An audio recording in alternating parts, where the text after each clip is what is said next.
Le dropshipping, c'est un business tellement accessible avec tellement peu de barrières à l'entrée. Finalement, c'est la réalité. On peut se lancer avec quelques centaines d'euros en poche. Pas besoin de faire des emprunts pour pouvoir lancer son entreprise. C'est un réel business, j'insiste là-dessus. C'est-à-dire qu'on va se lancer avec peu de moyens et on peut vraiment croître avec quelque chose de beaucoup plus important, comme on l'a vu dans une des dernières vidéos que j'ai faites où je montrais par exemple Gymshark qui est parti littéralement avec quelques centaines d'euros en poche et qui aujourd'hui vaut plus d'1 milliard de dollars. C'est une croissance colossale et forcément, donc on peut se lancer avec peu de moyens, chose qui était impossible à l'époque, quand on voulait lancer une entreprise. Bon, je vous donne souvent l'exemple des boulangeries ou des restaurants. On a toujours besoin évidemment de faire des emprunts, mais pour le coup, ce qu'il y a de mieux aujourd'hui, c'est pas de lancer des entreprises physiques, c'est des entreprises en digital, notamment avec le dropshipping, où on n'a pas besoin de faire des emprunts pour pouvoir démarrer. À l'époque, si je regarde autour de moi, toutes les entreprises qui ont été lancées, c'était à chaque fois des entreprises dans le bâtiment, des restaurants, des boulangeries, etc. Enfin, il y avait vraiment très peu d'entreprises que vous pouviez lancer avec quelques centaines d'euros en poche. Je pense que c'était impossible, ou du moins, c'était des entreprises où il fallait vendre son temps contre de l'argent. Tout ce qui est entreprise de nettoyage, etc., ça existait déjà à l'époque, mais disons qu'on parle pas de la même catégorie. On peut très difficilement faire des millions avec une entreprise de nettoyage. Évidemment qu'on peut le faire. Je pars toujours du principe d'ailleurs qu'on peut faire de l'argent dans tous les domaines à partir du moment où on fait les choses correctement. Moi, il n'y a pas de limite, c'est-à-dire que le dropshipping, c'est un excellent business. Autant si vous êtes bon dans un autre business, peu importe lequel, vous allez faire de l'argent puisque vous allez apporter de la valeur et vous allez pouvoir faire quelque chose de qualité et forcément derrière, vous allez être rémunéré. Qui dit dropshipping dit barrière à l'entrée très faible et forcément ça donne lieu à des dérives. Il y a des personnes qui vont se lancer en pensant que le dropshipping c'est un business très facile, on peut se lancer facilement sans connaissance, etc. Alors finalement ils vont se lancer dedans, ils vont se rendre compte que c'est pas si facile qu'ils l'avaient imaginé et donc forcément les gens vont lancer la publicité, ils vont voir que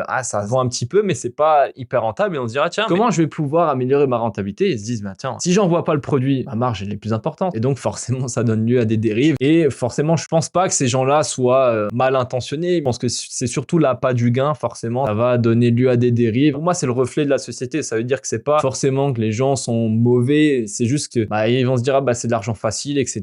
et ils vont lancer ça et donc forcément de fil en aiguille ça va les mettre dans un gouffre puisqu'ils vont dire bon voilà je vis bien, etc. j'ai pas de soucis, j'arrive à vendre, voilà j'ai pas les problèmes peuvent être liés à d'autres business sur lesquels ils prendraient peut-être plus de risques, où il y a plus d'argent à faire mais avec plus de risques et de manière beaucoup plus compliquée. Et donc dans cette vidéo on va regarder ensemble quelles sont les différentes arnaques que j'ai aperçues dans le domaine du dropshipping. Alors évidemment c'est pas une liste exhaustive de toutes les arnaques qu'on a vues en dropshipping, ça c'est simplement depuis que je fais du dropshipping, depuis 2017 j'ai vu passer beaucoup de choses. On va parler de tout ça, donc c'est aussi pour vous montrer qu'il faut se méfier par rapport à ce qu'on voit sur internet. À partir du moment où vous faites les choses correctement et quand vous allez sur un site, si vous regardez les choses correctement, etc., s'il n'y a pas de choses qui sont un peu troublantes, par exemple des produits qui ont un prix qui n'a vraiment rien à voir. En général les arnaques c'est pas bien fait à 100%, il y a toujours des trucs qui nous mettent la puce à l'oreille, on se dit tiens mais il y a un truc qui colle pas ici, c'est bizarre et forcément malheureusement il y a des gens qui vont tomber dans le panneau en étant un peu trop crédules. Il faut vraiment se méfier, c'est aussi pour ça que je fais cette vidéo, pour que vous compreniez comment on peut vraiment lutter face à ça. Et c'est vrai que ça va en pâtir aussi sur l'image des gens qui font les choses correctement en dropshipping, puisque faut pas mettre non plus tout le monde dans le même sac. Je vois pas mal de gens qui disent oui ça c'est dropshipping, ça c'est une arnaque, etc. En fait le dropshipping, pour mettre aussi les choses dans le contexte, le dropshipping c'est pas une arnaque, c'est simplement le fait de vendre un produit que vous n'avez pas en stock. En partant de ce constat là, vous comprenez que le dropshipping c'est un business très intéressant. Simplement le fait, vous vendez un produit d'un fournisseur et vous l'envoyez directement à votre client final, vous n'avez pas de stock et vous faites simplement de la mise en relation quelque part. Mais avant de commencer cette vidéo, je tenais à vous dire que j'organise un concours dans lequel je fais gagner 1 heure de coaching pour faire le point sur vos objectifs et vous donner un plan d'action pour les réaliser. Pour participer, il s'agit d'un tirage au sort dans lequel il suffit de liker la vidéo, la commenter et de vous abonner pour participer. Pour la première arnaque en dropshipping, il s'agit évidemment du no ship. Vous n'envoyez tout simplement pas le colis, donc vous avez des personnes qui vont faire de la publicité sur Facebook de produits et ils vont pas envoyer le produit puisque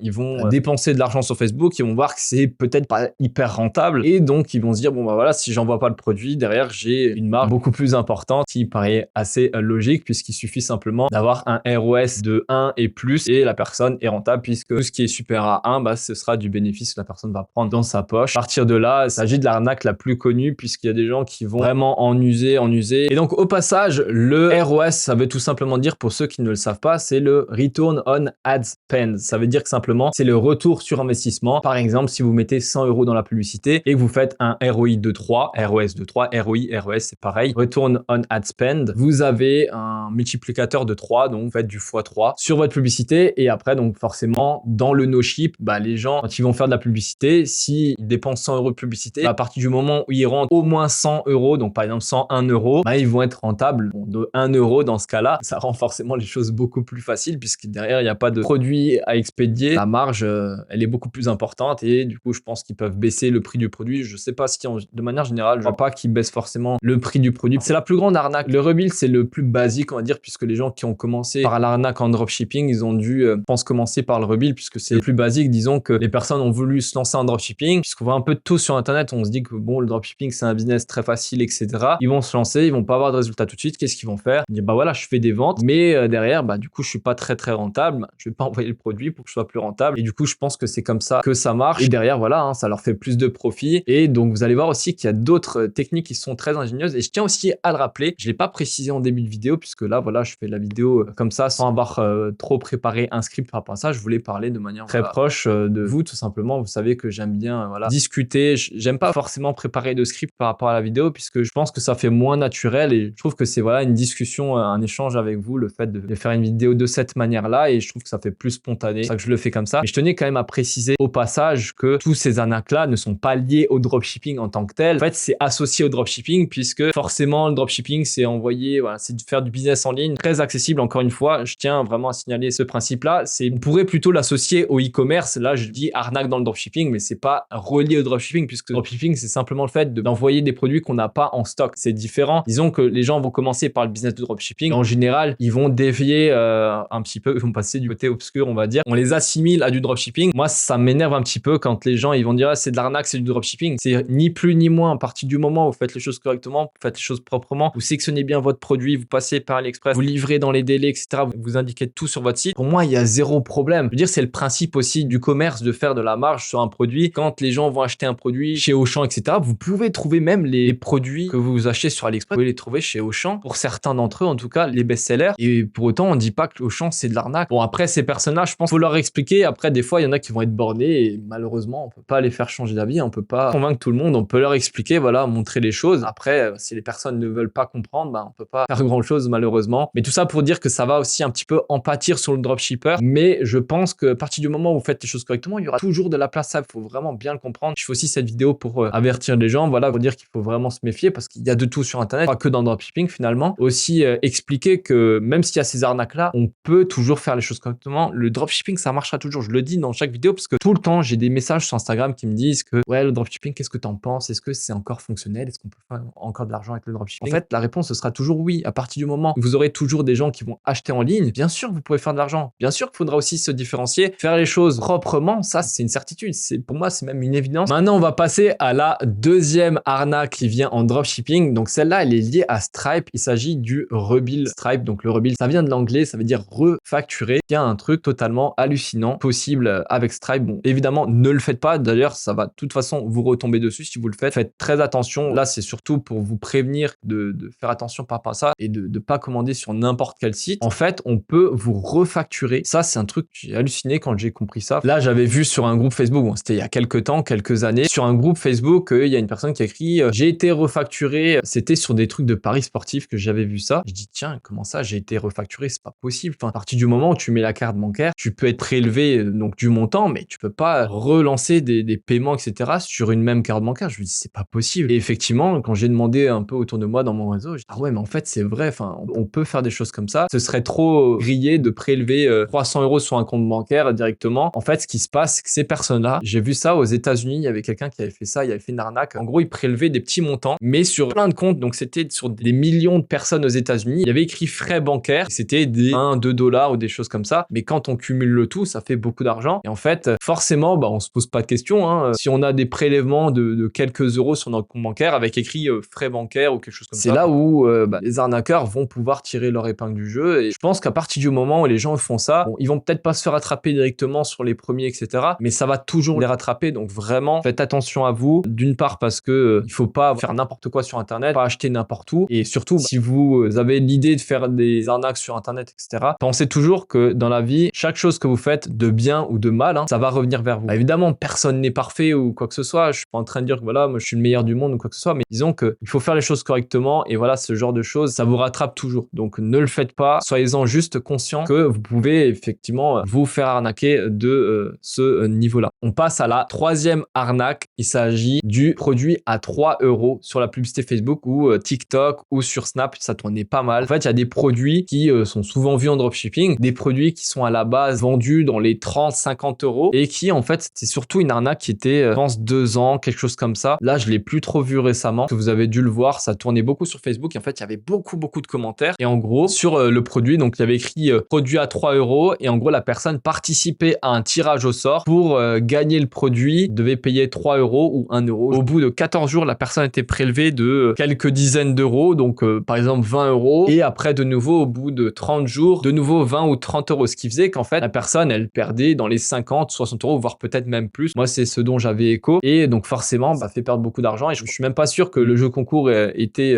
pris en compte. Et en fait quand vous regardez, c'était malheureusement indiqué sur le site. C'est pour ça qu'il faut faire attention aux mentions légales, aux politiques d'expédition, etc. Regardez bien par rapport à ça. Souvent les arnaqueurs, ils arrivent quand même à faire les choses à ce niveau-là, que ce soit visible pour, je sais pas, je pense pour se protéger quelque part. Bon, c'est écrit en tout petit, j'avais vu sur un site, c'était écrit en gris, en tout petit. Donc en fait, on pouvait le lire. À partir du moment, de toute façon, où vous voyez que quelque chose est trop gros, à partir du moment où vous pensez que ça peut exister un produit qui, bon, a l'air d'être à 30 ou 40 €, enfin voilà, de manière générale, on sait estimer environ la valeur du produit, même si c'est pas 30-40, si c'est 20 €, on sait que c'est impossible de l'avoir à 3 €. Je veux dire, même en Chine, avoir ce produit-là à 3 €, ça paraît quand même très compliqué avec l'expédition en plus. Enfin bref, c'est ça qu'il faut pas être trop crédule, faut bien regarder dans les mentions légales, etc. Il y a toujours quelque chose qui cloche dans ces arnaques-là. Il y a jamais tout qui est bien réalisé. Enfin moi, c'est toujours ce que j'ai regardé. C'est comme quand vous regardez les emails que vous recevez, par exemple, tout ce qui est la poste, etc. Les faux emails où on vous demande vos identifiants, etc. On vous demande de payer pour récupérer votre colis, etc. Et en fait, ces emails-là, ils ont toujours une faute de frappe, toujours quelque chose qui est bizarre, ou alors l'adresse email d'envoi, elle est un peu bizarre, elle est pas officielle. Il faut toujours faire attention aux petits détails. Si on clique pas, etc.,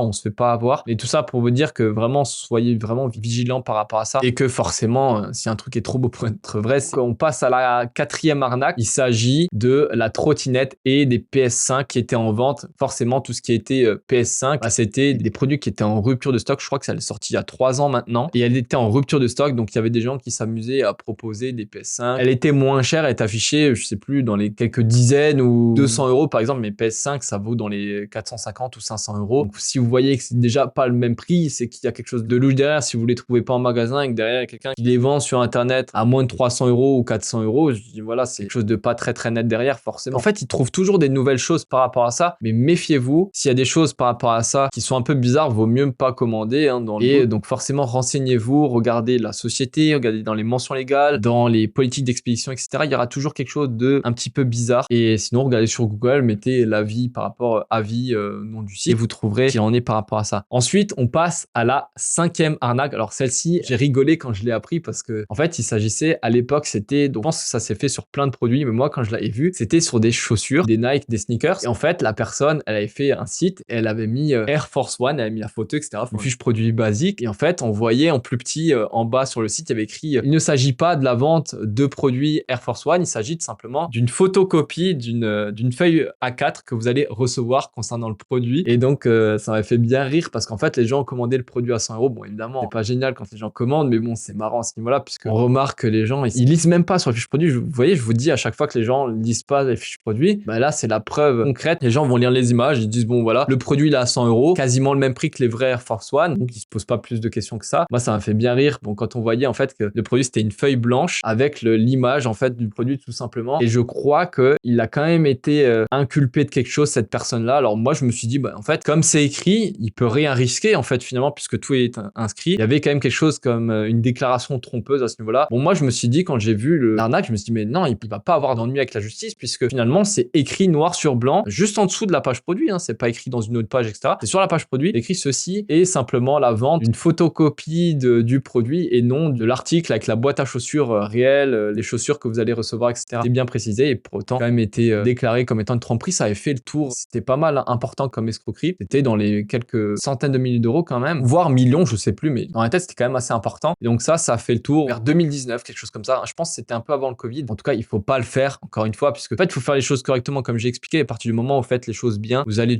avoir du bien qui revient vers vous en retour, que ce soit maintenant ou dans l'année prochaine, etc. Tout vous rattrape. Du moment où vous faites du bien, ça revient aussi vers vous. Voilà. Je le dis plusieurs fois parce que je pense que c'est aussi important de le préciser parce que là, c'est quand même une vidéo sur les différentes arnaques et on peut avoir vite fait de se dire oh là, je veux lancer ça parce que des fois, on se dit voilà, c'est pas très rentable, méfiez-vous, ne le faites pas parce que c'est pas bien de le faire et puis ça vous rattrape toujours. Pour la 6e arnaque, du coup, il s'agit d'un produit qui était vendu avec abonnement. Donc c'était à l'époque, je voyais sur Snap, c'était un produit qui était annoncé gratuit et en fait, il y avait la livraison à 15 € et en fait, après, il y avait un abonnement. Ça revenait un peu au même que la 3e arnaque avec les produits à 3 € qu'on avait donné juste avant, mais simplement, voilà, c'était un produit où il y avait un abonnement en fait que la personne souscrivait. C'était pareil, c'était annoncé en fait dans les politiques du site. C'est pour ça que je vous dis qu'il faut bien regarder et sur le checkout, donc au moment d'acheter le produit, je crois que c'était aussi indiqué, mais les gens ne faisaient visiblement pas trop attention. Et en fait, c'est des produits, voilà, ça se vendait parce que c'était un produit à la base qui était affiché, soit c'était gratuit, soit c'était 1 €, vraiment pas très cher. Et derrière, en fait, ils souscrivaient un abonnement et ils faisaient pas attention et derrière, voilà, ils se faisaient avoir bêtement comme ça. Donc ça, c'était beaucoup des escroqueries tournées à l'époque. La dernière escroquerie que je voulais vous montrer, ça, je vais vous montrer directement sur mon écran. Et donc maintenant, je voudrais vous parler de l'arnaque des mystery box. Donc c'est des boîtes mystères. En gros, vous allez payer par exemple 30 € et vous allez recevoir un cadeau au choix. Donc parmi une liste. Bon, ici, par exemple, là, je vous ai mis une fiche AliExpress. Alors, il s'agit pas forcément de travail avec AliExpress. Hein, ça peut être d'autres produits. Ça peut être des mystery box avec des produits de luxe, donc des montres de luxe, des produits Louis Vuitton, etc. Je sais qu'à l'époque, il y a 3-4 ans, il y avait des gros sites qui faisaient ça, mais de manière legit. Hein, ça fonctionnait bien. Enfin, c'était des box qui étaient à plusieurs centaines d'euros pour certaines. Derrière, il y avait un vrai tirage au sort quelque part. Il y avait quand même des personnes qui recevaient les produits en tant que tels. Là, par exemple, vous voyez sur cette image, il y a des produits avec écrit Amazon, il y a des MacBooks, enfin pas des MacBooks, mais des PC portables, des tablettes, des jeux vidéo, etc., des consoles, etc., des drones et tout. Vous allez même pas recevoir finalement, c'est ça l'arnaque en soi. Moi, ça me pose pas de problème, évidemment qu'il y a des gens qui font ça et je trouve que c'est cool parce que ça joue sur un autre business. Il y a toujours des idées de business. Pour moi, il s'agit d'une arnaque à partir du moment où c'est pas les choses qui sont annoncées directement. C'est-à-dire que là, bon, s'il y a jamais de personne qui va gagner le drone, le casque de réalité virtuelle, etc., là, oui, c'est pas génial. Maintenant, si c'est gagnant dans 0,1% des cas, moi, ça me pose pas de problème. À partir du moment où c'est annoncé, c'est de la loterie finalement et les gens sont conscients de ça. Maintenant, ce qui arrive, c'est que par exemple, là, vous voyez, il y a un câble, lui, il va être donné dans 99,99% des cas là. Et en fait, dans les réelles arnaques, simplement dans 100% des cas, vous allez avoir des câbles ou alors peut-être pas que des câbles pour voilà, que ça change un petit peu, mais que des produits de valeur, par exemple à 1 € et il y aura jamais une seule personne qui va gagner de produits Louis Vuitton ou de casques de réalité augmentée, etc. En soi, sur le principe d'avoir des mystery box, des boîtes mystères, je trouve ça cool, ça fait des loteries, mais là où c'est pas très cool, c'est dans le cas où il y a personne qui gagne réellement donc les objets annoncés. En tout cas, c'était une arnaque qui tournait pas mal et peut-être même aussi sur Facebook. Encore une fois, Facebook, il y a eu beaucoup d'arnaques qui ont tourné dessus et c'est aussi pour ça qu'ils font beaucoup de tri par rapport aux dropshippers, aux e-commerçants en fait de manière générale. Il y a un gros tri qui est effectué puisque forcément, comme il y a une barrière à l'entrée qui est très faible, il y a beaucoup de gens qui vont se lancer, qui vont faire des choses pas très legit, qui vont s'en servir pour lancer des choses comme ça. Et donc, j'avais envie de vous montrer les différentes arnaques que j'ai pu voir depuis que je fais du dropshipping depuis 2017. Donc, forcément, il y en a pas mal. Et encore, je pense qu'il y en a d'autres que je n'ai pas pu voir depuis 2017. À mon avis, ils vont toujours se réinventer. Mais bon, tout ça pour dire que c'est un business qui est très accessible. Forcément, il y a des gens qui vont essayer de se lancer dans le dropshipping et se dire, voilà, que c'est de l'argent très facile. Ils vont se lancer, ils vont avoir des difficultés puisqu'ils vont pas se former et ils vont basculer sur des choses un peu moins correctes. Donc, faites bien attention par rapport à ça. Et c'est aussi l'occasion à travers cette vidéo de vous montrer qu'il faut bien se méfier de ce qu'on voit sur Internet. Il faut pas non plus mettre tout le monde dans le même sac en disant que le dropshipping, c'est une arnaque. Et en fait, vraiment, gardez aussi bien ça en ligne de compte. Si vous pensez que le dropshipping, c'est une arnaque, pensez bien qu'il y a des gens qui vont faire les choses aussi correctement. Il y a des gens qui vont faire mal les choses, c'est sûr. Il y a des gens qui vont arnaquer, mais c'est comme dans la vie de tous les jours, c'est le reflet de la société. Donc forcément, vous avez tout type de personnes. Maintenant, si vous voulez vous lancer dans le dropshipping et accéder à une stratégie qui vous permet de générer plus de 3000 € net par mois, donc la stratégie que j'utilise, vous pouvez cliquer sur le lien qui se trouve dans la description de cette vidéo et je vous enverrai une vidéo qui vous explique tout de A à Z, comment vous pouvez fonctionner. C'est la fin de cette vidéo, j'espère qu'elle vous aura plu. Si c'est le cas, n'hésitez pas à la liker. Si vous avez des questions, des remarques concernant la vidéo, n'hésitez pas à les mettre en commentaire et vous pouvez également me contacter aussi sur Instagram. Je réponds à tout le monde en message vocal. Donc le lien de mon Insta se trouve dans la description de la vidéo. C'était Pierre, je vous dis à la prochaine. À plus, ciao.